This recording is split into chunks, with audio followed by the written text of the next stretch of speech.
ان چیزوں کا بیان جن سے روزہ نہیں ٹوٹتا لیکن مکروہ ہو جاتا ہے۔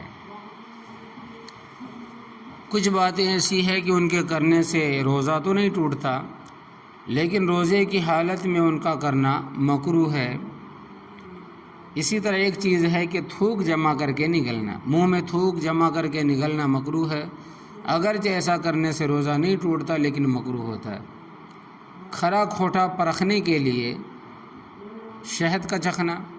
شہد یا تیل خریدتے وقت کھرا کھوٹا پرکھنے کے لیے چخنا مکروہ ہے، البتہ معمولی شہد زبان پر رکھنے سے روزہ تو نہیں ٹوٹے گا مگر مکروہ ضرور ہوگا۔ اسی طرح روزے کی حالت میں گل کا استعمال، یعنی کہ جس کو نس کہتے ہیں، نشیلی چیز ہے۔ موجودہ زمانے میں دانت کی صفائی کے لیے گل، تمباکو یا کوئی اور خوشبودار پیسٹ استعمال کیا جاتا ہے اور ان میں ذائقہ بھی پایا جاتا ہے، اور جو لوگ خصوصیت سے گل وغیرہ کے عادی ہوتے ہیں ان کو اس سے تسکین اور ذائقہ ملتا ہے، اس لیے یہ بھی روزے کی حالت میں مکروہ ہے۔ ناک میں پانی چڑھانے میں مبالغہ کرنا، ناک میں پانی چڑھانے میں مبالغہ کرنا مکروہ ہے۔ ہو سکتا ہے کہ پانی دماغ تک پہنچ جائے، جس طرح کہ ہم ناک میں ہاتھ میں لے کر سڑکتے ہیں اوپر سڑ کر کے، اسی طرح ناک میں پانی چڑھانا، ایسا کرنے سے مکروہ ہوتا ہے۔ تو پانی دماغ تک پہنچ جائے تو اس صورت میں روزہ یاد ہے تو روزہ ٹوٹ جائے گا اور قضا واجب ہوگی۔ روزے میں کلی کرے غرارہ نہیں، روزے کی حالت میں کلی کرنا چاہیے، غرارہ نہیں۔ کلی اور غرارے میں فرق یہ ہے کہ منہ میں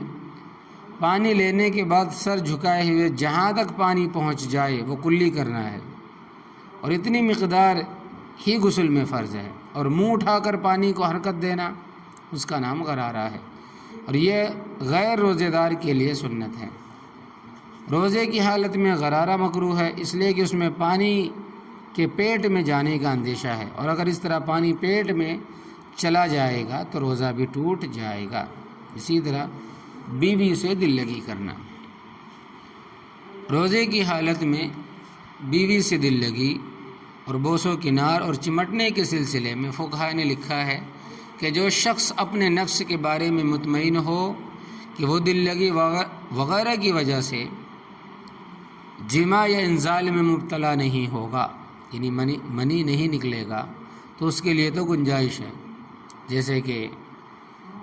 ادھیڑ عمر کے لوگ ہیں، 50 سال 60 سال، اور جس شخص کو اطمینان نہ ہو، جوان ہو، اس کے لیے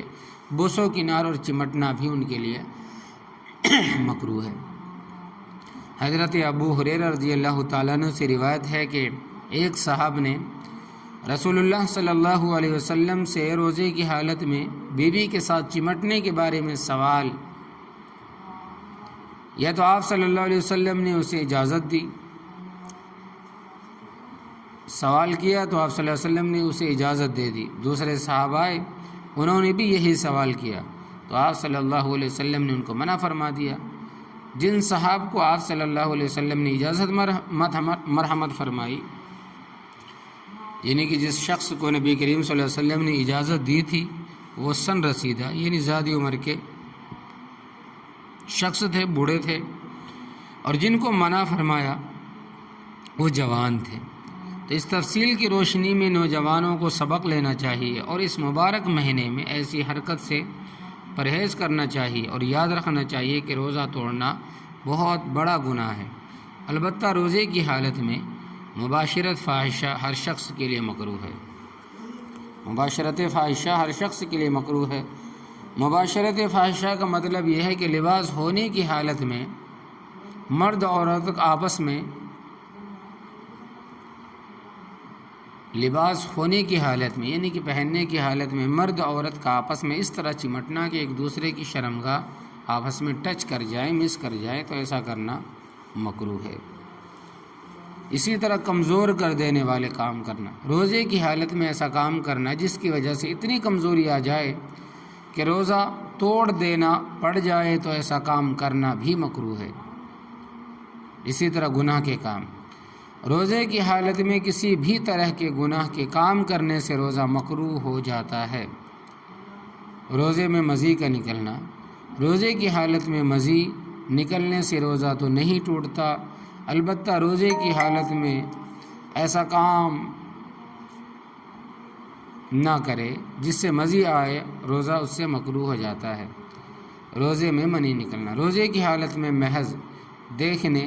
یا برے خیالات کی وجہ سے انزال ہو جائے اور منی نکل آئی تو اس سے روزہ نہیں ٹوٹتا، لیکن روزے میں ایسے برے کام کرنا جس سے یہ حالت پیش آئے روزے کو مکروہ کر دیتا ہے۔ لیکن یاد رکھے کہ اگر ہاتھ وغیرہ سے منی کو نکال لے، ہاتھ لگائے، جوش کے ساتھ منی نکل آئے تو روزہ ٹوٹ جائے گا۔